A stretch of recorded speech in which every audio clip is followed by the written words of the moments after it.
We're going live. All right. Hey, folks. First TikTok live. Welcome. Not sure who all is going to tune into this, but that's okay. It's about experience. It's about getting the word out there. It's about elevating our level of parenting. And so I've got Nance right here. Nance is going to share with us a letter from a parent that raises some concerns about parenting, and we'll respond to it. All right, we'll see what the coach has to say. Go ahead, Nance. You want to say hi to everybody? Hi, everybody. Good evening. Good morning. Good morning. Absolutely. Yeah. So here's the letter. Dear Ian, I really am trying to be a good mom. I read parenting books. I apologize when I mess up. I try not to repeat the things I grew up with. And honestly, compared to how I was raised, I know I'm already doing things differently. But lately, I've realized that trying my best and actually knowing what to do are not always the same thing. Mm-hmm. My 8-year-old has been having a huge emotional outburst lately, screaming, slamming doors, crying over small things. At first, I thought being firm was the right response because I didn't want her growing up entitled or disrespectful. Then I was worried I was being too hard, so I tried backing off completely. Now it feels like I swing between strict and exhausted with nothing really working. I love my daughter deeply. I know she feels that. But I also know love alone doesn't automatically give me the tools to handle every situation well. I think a lot of my parents are carrying old wounds while trying to raise emotionally healthy kids at the same time. We're doing what we think is right based on what we know. But sometimes I wonder if I've been parenting mostly from instinct and survival instead of actual guidance. How do you know when a child needs stronger boundaries versus more emotional support? And how do parents learn healthier ways to respond when we were never taught them ourselves? Right. We were never taught those boundaries. Tired Dion. Yeah. Right on. How did she sign off? Tired Dion. Tired. Oh, hey, tired. So, I get it. I get it. The first thing that comes to me, our kids can know that we love them. But what you're experiencing is you're trying to parent outside of a structure, right? Like you don't have a structure for your own parenting, and you don't have experience with the type of parent you're trying to be. That's natural. I think a lot of us grew up. If you're anywhere close to my age and sub 50, there wasn't a lot of direction there. And actually, if you're older than me, you probably got less direction. So listen. First of all, give yourself some grace. Parenting is hard. It's freaking hard, and it's okay because it's important. That's the other thing. If it were easy, everybody would get it right. It just wouldn't be the thing. That would give us the kids and challenges that we're facing today. All right, parenting is hard, and where we can, we need to step up, and where we can't, we need to reach out. Okay, and part of reaching out is just understanding that we need stability. And in parenting, stability looks like principles, not rules, but principles. What is it that you and your little are about? What is it that matters to your family? We are a family that trusts. We are a family that's honest. We are a family that's respectful, right? Whatever your principles are, that you can build upon. And then from those principles, you have practices, right? How do we practice respect? How do we practice honesty? How do we practice self-care, right? Whatever your principles are. And so establishing those principles is going to go a long way. And I'm talking 5 words. 5 words that you in your household go to every single we are, whatever they might be, right? We are honest. We are challenging. We are courageous. We are curious. Okay? And if you just go to those 5 words, and you can make your own 5 words, but you stay on the words that matter to your family and say, as someone who's curious about what I'm capable of, what we're capable of, do these grades reflect your best? Right? Do they? It's not a punishment for low grades, but it's a conversation that you're able to have around, hey, what's going on? You know, as a caring family, right? We care. What does care look like? What does respect look like? Well, respect or care for an 8-year-old might look like taking their dirty dishes after they're done eating to the sink and rinsing them off. Might look like that, right? Is that an appropriate challenge? It might look like putting your clothes away. It might look like listening the first time I ask you to take care of something because the screen can wait, or playing tea party can wait, or going outside to jump on the trampoline can wait the 15 minutes it takes to do this. Or, Mom, it's sunny right now. Can I come in at 8 o'clock and put my clothes away? Would it be okay if it waits until dark? Because I want to jump on the trampoline while it's light out. And you can have that conversation. And then if the clothes don't get put away at 8 o'clock, right, what is the next level of conversation there? So give yourself the grace of knowing that parenting is hard. And secondly, establishing those principles. What is it you're about? And then building upon those principles with your 8-year-old. Not for your 8-year-old, but with your 8-year-old. Okay? Then you always have that to fall back on, and that'll help you stay from being tired, right? Or burnt out.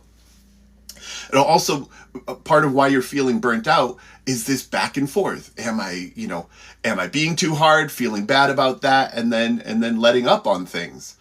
It creates this inconsistency for the 8-year-old where she doesn't know which way's up, honestly. She doesn't know what you really mean if you keep changing the thing that you said.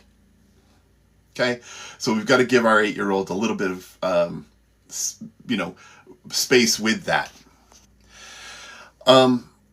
At the same time, we've got work to do on ourselves. Okay? And now this is the work that doesn't involve your 8-year-old.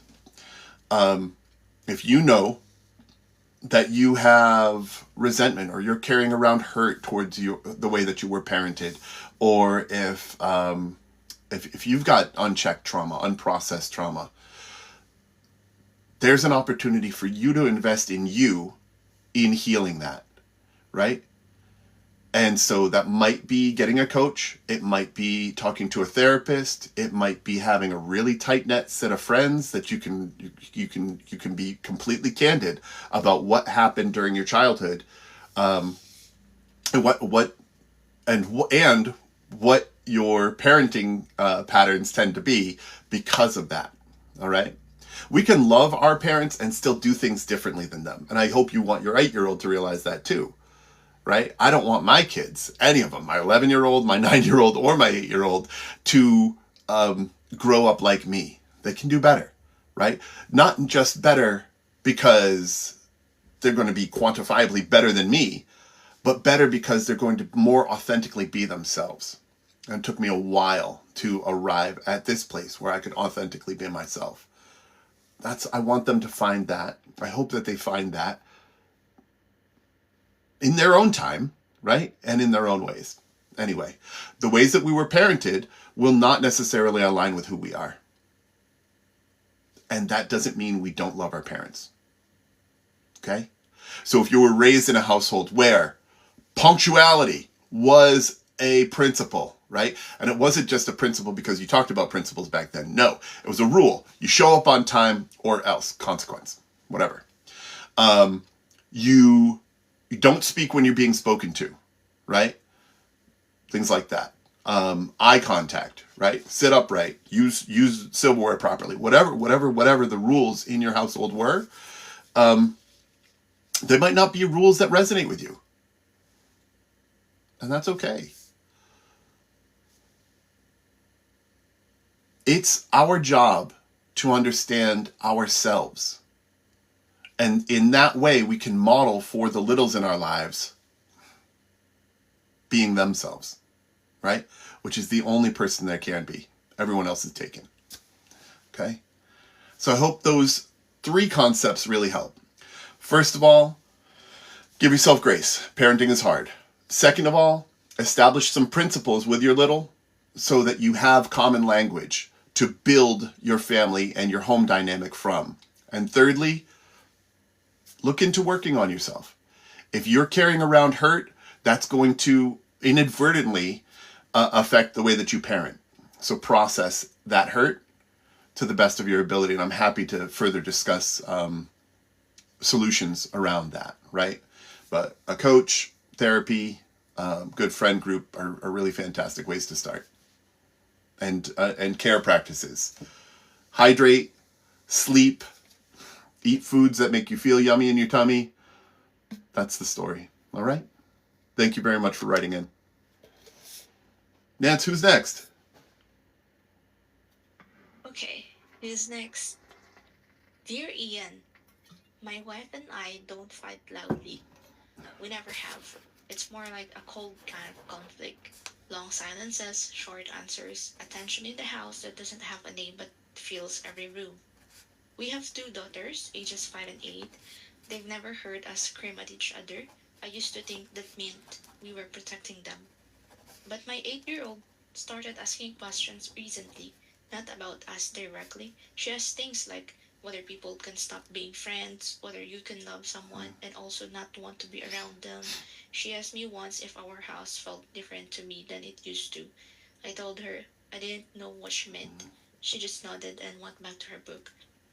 I think she knows more than I've given her credit for. I think she's been reading the room for a while. My wife and I are in a hard place. We're not sure what comes next for us, but whatever happens, I don't want my daughters to grow up thinking that this is what closeness looks like, that love is something you mostly endure quietly. I don't know how to give them a model of healthy connection when I'm not sure I've ever fully experienced one myself. And I don't know how to be honest about what's being in our home without pulling them into it. Now, how do you protect your kids from the emotional climate of your marriage without pretending everything is fine? Overthinking William. Overthinking William. Thank you for writing in. This touches me dearly. It's a dynamic that I experienced not so long ago, and I wasn't. Look, I was in a marriage that wasn't working, and it wasn't about the kids, and it wasn't about anything other than the dynamic between my ex-wife and I. I don't even call her my ex-wife. I call her my co-parent, and we'll get into why that's important. Because we are partners now, right? And 2 good people can get into a relationship and have it not work out. That's just a reality, right? We all need to accept that. I think divorce is far too prevalent for anything else to be the case, right? It's not like, oh, all of these terrible people are out there. It's not that. It's the dynamic that just didn't work, right? And maybe it worked for a time and then it you evolved apart. It doesn't mean either of you are bad people. And so please have grace with yourself about that. The cold, quiet fights, your kids feel it. If you don't think they hear you, they hear you. And if you don't think they feel the temperature in the room, the emotional temperature in the room, you're wrong. You're fooling yourself. They do, right? Kids don't even hear our words. They read our hearts. And so bearing that in mind, what I am most sad about is not stepping out of the relationship when I knew that it was over earlier. Sure, there were financial concerns. Sure, there were what ifs around kid care and living situations and whatnot. The fact of the matter is, I needed out sooner. She needed out sooner. And because we didn't take that step of ending or dissolving the relationship sooner and reshaping it, there was suffering. That's just a fact. Okay? And so they might not have heard you, right? But that question about the feeling at home, it's really indicative that they're picking up things that you don't think they are. And it's as you said, right? I think she knows more than she says. Because they don't have language for it, right? This isn't even a question of dishonesty. Your kids are not being dishonest with you. They're just asking questions that they have curiosity about, that they wonder about. My 8-year-old recently had a fight with her bestie, and for them, it's the biggest deal in the world, because how can I not be besties with my bestie? That's all I've known. That's the dynamic relationship that we built, and now it's broken, right? They've since gotten back together. And so all of these social engagements are really important in them forming healthy concepts around how change happens, how feelings change, and how people can have different relationships at different times in their lives. We model that. And so I would encourage you to think about what's important to you in your household. Okay? Is it respect? Is it presence? Is it loving myself? Right? And so with those principles, we can show that to our partners. Okay? Because no matter what happens, your spouse is going to continue to be the parent of the kids, right? Unless we're talking about a very high level custody decision that didn't come out in the letter, right? So you're both going to be the parents. In that, you need to be on the same team about parenting, right? Or you need to find a way to talk about parenting, and to talk about the other that reflects the respect that you want to have in your household, right? And so not making negative comments about your partner. It's really critical. Speaking about them wanting the best for and loving the kid is all really important, right? And then having conversations with your partner where you're not fighting, right? Where you just recognize that, hey, we don't agree on this, but it's not something we need to fight over, right? We've agreed to dissolve the relationship, or we've agreed to whatever the case, right? Do your best to formalize. Maybe write down. Maybe put reminders or pictures to help you resolve. And I'm sorry, it wasn't clear what it is you're fighting over. But a better relationship is on the other side of a difficult conversation. That I've seen play out time and again in my life. And so where you can, since you're asking for my perspective, find that place of honesty. What is the piece? What are the hurtful words that you need to own, right? What is the step in the process of the relationship breaking down or whatever that you need to own in order for them to feel like you understand their pain? And after that, maybe you can have a more integral, a more authentic, a more honest conversation, right? But as long as you're holding on to truth and not sharing it, that elephant will always sit between you. So I hope that addresses what you're looking for here. If you want honesty in your household, you've got to model honesty. And that comes with the way that I talk to myself. It comes down to the way that I speak to my partner. It comes down to the way that I communicate with my kids. In all aspects, if honesty is a principle, it needs to be reflected across all of my actions. Okay? It doesn't mean you need to be perfect at it. But when mistakes are made around honesty in particular, you need to own it. Right? Whatever your principles are, you need to own mistakes relative to them as well as show improvement. Okay? Otherwise, it's just lip service. So I hope that helps, Will. And And I hope you send us an update. All right, both of my letter submitters, please submit an update once you have one. Whether or not you're here on the live is fine. There'll be other versions of this that you can partake of. So I hope that helps. Nance, thank you very much. We all set with the live for now, or do we want to keep going? Yep. Okay. Well, thank you, those of you who popped by, and I hope to see you next time. We'll be on around 11 each day. All right, talk to you.